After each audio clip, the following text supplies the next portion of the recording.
Good afternoon people. Time हो रहा है 2:45 और आज हम जा रहे हैं लॉर्ड कैनिंग हाउस, जो कैनिंग शहर में पड़ता है। और कैनिंग है कोलकाता से तकरीबन 60 किलोमीटर टूवर्ड्स सुंदरबंस। एंड ये है बारुईपुर फ्लाईओवर। और हमको वहाँ पे पहुँचना है 4 बजे के अंदर, नहीं तो हम जो प्रॉपर जो शॉट्स हैं ना वो ले नहीं पाएंगे, लाइट चला जाएगा, sunlight. But the glitch is you can see the skies and the weather forecast says that it is going to rain। और मैंने अपना जो रेन कोट है वो भी नहीं लाया, भूल गया। तो if it rains we have to stop, and in that case Canning house का जो फुटेज है वो शायद कम हो जाएगा लाइट की वजह से। we will try not to stop, we will try to go it in one shot, but देखते हैं, अगर बारिश आएगा तो रुकना तो पड़ेगा ही। तो ये जो लॉर्ड कैनिंग का घर है ये थोड़ा मिस्टीरियस है, क्योंकि मैंने जब इस बिल्डिंग के बारे में पढ़ा था व्लॉग्स में या बुक्स में, हालांकि इस घर के हिस्ट्री के बारे में बहुत ही कम पता है, बहुत ही कम रिकॉर्डेड है। और मैंने जब ये लॉर्ड कैनिंग हाउस के बारे में पढ़ा था तो एक चीज़ मेरे को स्ट्राइक किया कि लॉर्ड कैनिंग जो है, जो इंडिया का लास्ट गवर्नर जनरल है और फर्स्ट वाइसरॉय है, he died in 1862, and in those times this part of Bengal was malarial, tiger infested, dense heavy jungle. So why would the governor general of this country would ever want to live here?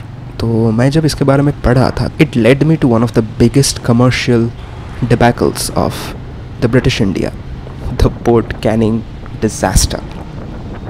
Actually scene ये है कि the Hooghly River, which I have documented in my Boj vlogs too, was the lifeblood of commerce in Bengal since the ancient times, and the first European trading ships made their way up through this river. But as early as 1853, the Bengal Chamber of Commerce drew the attention of the colonial British to the fact that Hooghly was slitting up.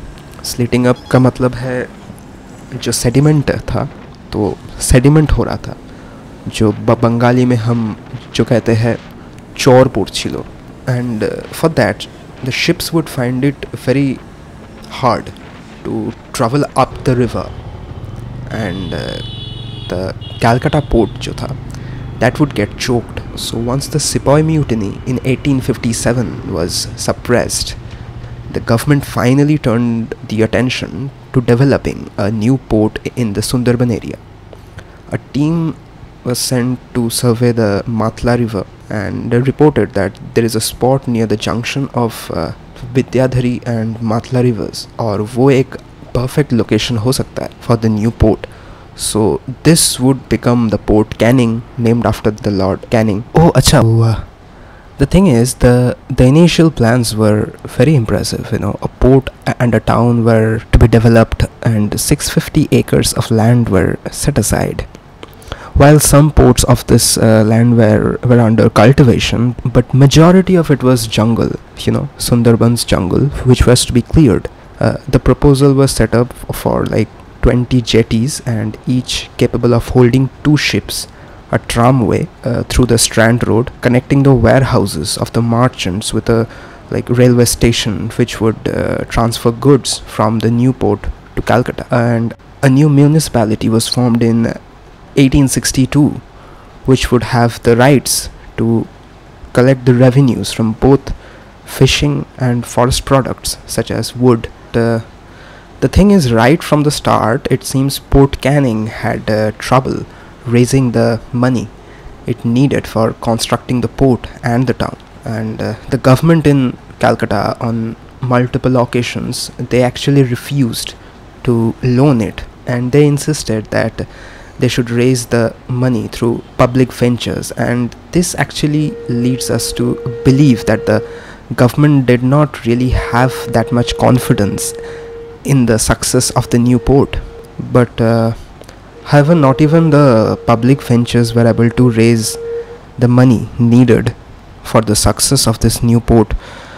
And in 1864, there is a certain Mr. Ferdinand Schiller who set up a company called the Port Canning Land Investment, Reclamation and Dock Company, which would develop the town. But this was at the height of the speculative mania of 1864, when the investment in this Port Canning was fueled by no solid organization. So the shares of this new company rose dramatically in price to up to £1,200, but then crashed just as fast as it rose.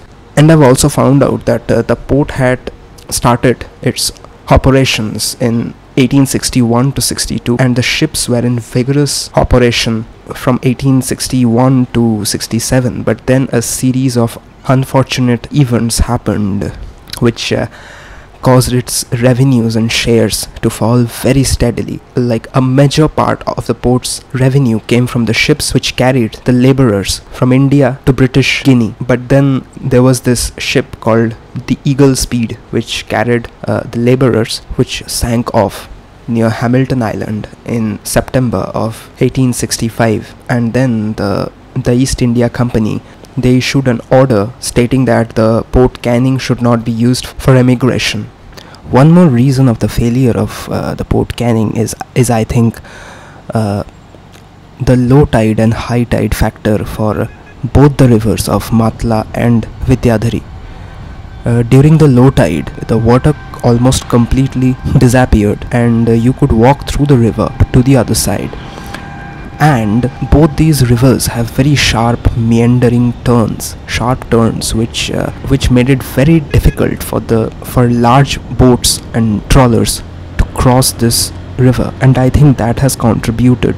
Also, the fishing rights that the British East India Company had but were taken away from them owing to the numerous complaints and protests of the local fishermen about the depredations committed by the company against them. So with the fishing rights gone, the port had a really hard time keeping up to its maintenance and the expenditures. And there was also an investigation that established that the company's monopoly was against the public interest, and therefore this was taken away as well.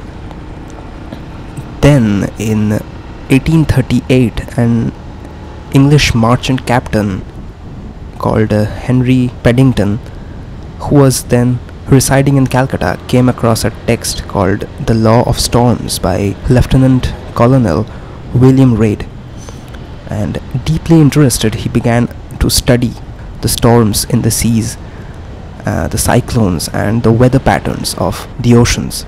And he was the first to note that these storms had a calm center and that the winds around them ran anti-clockwise in the northern hemisphere and clockwise in the southern hemisphere.